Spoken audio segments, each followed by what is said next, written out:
بسم اللہ الرحمن الرحیم۔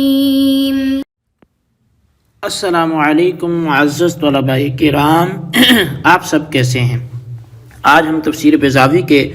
سبق نمبر 305 کو پڑھیں گے۔ آج کے ہمارے سبق کا عنوان ہے انسانی طبیعت میں اس کی مثال۔ آج کے سبق میں ہم نے جو گزشتہ سبق میں ایک بات پڑھی تھی کہ اللہ تبارک و تعالی نے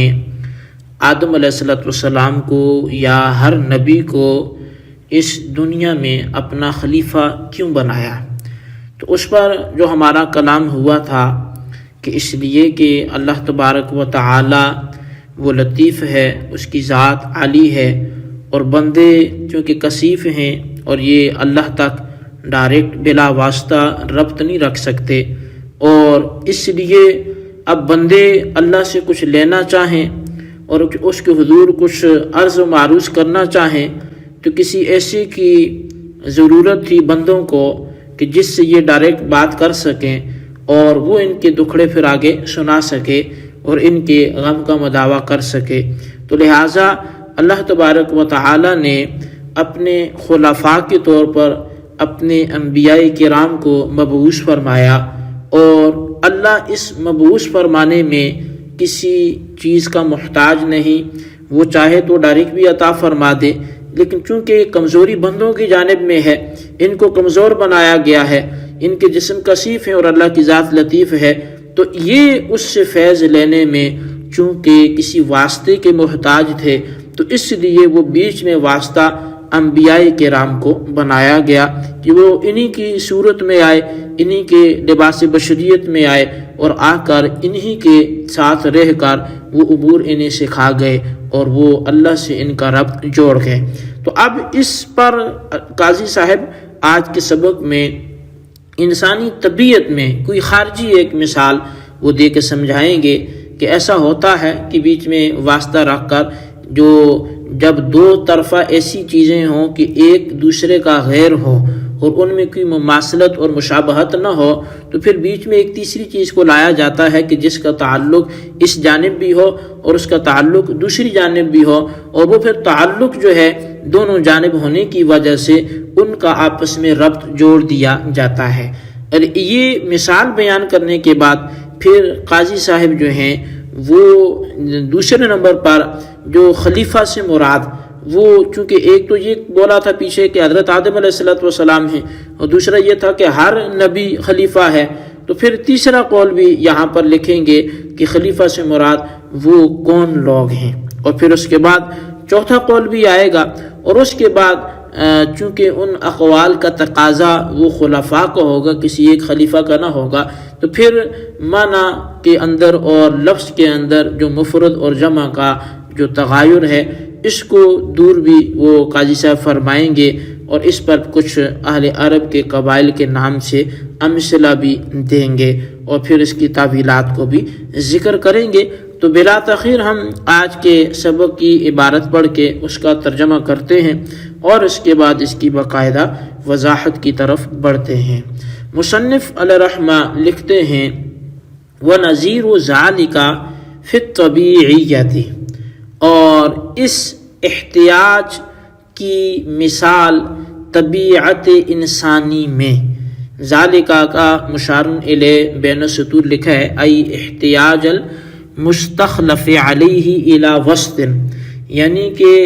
مستخلف علیہ کا کسی واسطے کا محتاج ہونا، کہ جس پر خلیفہ بنایا گیا ان کا واسطے کا محتاج ہونا، اس کی مثال انسانی طبیعت میں وہ یہ ہے کہ ان العظم لما عجز عن قبول الغذاء من اللحم، کہ بے شک جب ہڈی غذا کو گوشت کی جانب سے قبول کرنے سے عاجز ہو گئی، لما بینہما من التباعد، کیونکہ گوشت کی اندر اور ہڈی کے اندر تباین ہے، تباعد ہے، بہت بعد ہے، دوری ہے، تو جعل الباری تعالی بحکمتہ بینہما الغضروف المناسب لہما، تو اللہ تبارک و تعالی نے اپنی حکمت کے ساتھ اس گوشت اور سخت ہڈی کے درمیان غضروف کو بنا دیا جو کہ ان دونوں کے مناسب تھی۔ اور غضروف کے حوالے سے بین السطور لکھا ہے وَهُوَ عُضْوٌ مُفْرَدٌ لَيْسَ صُلَابَةَ الْعَزْمِ لَكِنَّهُ أَصْلَبُ مِنْ بَاقِيِ الْأَعْضَاءِ اللِّينَةِ کہ یہ ایک اکیلا عضو ہے جو ہڈی کی طرح سخت تو نہیں ہے، لیکن باقی جو نرم گوشت ہے اس کی بنسبت دیکھا جائے تو یہ کچھ سخت ہوتا ہے۔ تو اسی کو ہم نے اب غضروف کا جو معنی ہم کریں گے وہ نرم ہڈی کا کریں گے۔ تو اللہ تبارک و تعالی نے اپنی حکمت کے ساتھ اس سخت ہڈی اور گوشت کے درمیان ایک نرم ہڈی کو بنایا جو ان دونوں سے مناسب ہے، یعنی دونوں سے مناسبت ہے اسے۔ لِيَأْخُذَ مِنْ هَذَا وَيُعْطِي ذَلِكَ کہ وہ ادھر گوشت سے غذائیت کو لے اور ادھر سخت ہڈی کو غذائیت کو دے۔ او خلیفۃ من سکن الارض قبلہ یا پھر اللہ تعالیٰ نے خلیفہ بنایا ان لوگوں کو جو حضرت آدم علیہ السلام سے بھی پہلے زمین میں رہے۔ او ہوا وذریتہ یا پھر اللہ تبارک و تعالیٰ نے خلیفہ بنایا حضرت آدم علیہ السلام کو اور ان کی اولاد کو، لأنہم یخلفون من قبلہم اس لیے کہ یہ اولاد بھی اپنے پچھلے لوگوں کے خلفاء ہیں۔ او یخلف بعضهم بعضا یا یہ بعض کے خلفاء ہیں۔ وافراد اللفظ اور معنی کے جمع ہونے کے باوجود لفظ کا مفرد ہونا، اما للاستغناء بذکرہ عن ذکر بنیہ یا تو آدم علیہ السلام کے ذکر کر دینے کی وجہ سے ان کے بچوں کے ذکر سے مستغنی ہونے کی وجہ سے لفظ کو مفرد لایا گیا، کما استغنیا بذکر ابی القبیلۃ فی قولہم مدر و ہاشم جیسا کہ اہل عرب کے میں ان کے قبیلوں کے بڑے سربراہ کے ذکر کر دینے سے ان کے ہر ایک بندے کے ذکر سے استغنا کر لیا گیا مدر اور ہاشم کے بولنے کے ساتھ۔ او علی تعویل من یخلفکم او خلق یخلفکم یا پھر یہ اس تعویل پر کہ وہ جو تمہارا خلیفہ بنے گا یا ایسی تخلیق کہ جو تمہارا خلیفہ بنے۔ جی طلبہ کرام، یہ تھی ہمارے آج کے سبق کی عبارت اور اس کا ترجمہ۔ اب آئیے ہم اس کی وضاحت کی جانب بڑھتے ہیں، اور اس کی وضاحت میں چونکہ کوئی اتنی خاص جو ہے وہ ضرورت نہیں ہے، البتہ مختصر سی جو باتیں ہیں وہ میں دہرا دیتا ہوں۔ ایک تو یہ کہ یہاں پر انسانی طبیعت سے مثال دی گئی کہ کئی دفعہ جب دو چیزوں میں اوصاف کے اعتبار سے کافی بعد ہوتا ہے، حقیقت کے اعتبار سے بعد ہوتا ہے، تو پھر ان دونوں کے ربط کو جوڑنے کے لیے بیچ میں ایک تیسری چیز کا اضافہ کیا جاتا ہے۔ اگر میں اس سے ملتی جلتی ایک مثال دوں تو عموماً وہ گیس کا پائپ ہو یا پانی کا پائپ ہو یا کسی بھی چیز کا پائپ ہو، تو عموماً ہم دیکھتے ہیں کہ ان دونوں پائپوں کو آپس میں جوڑنے کے لیے،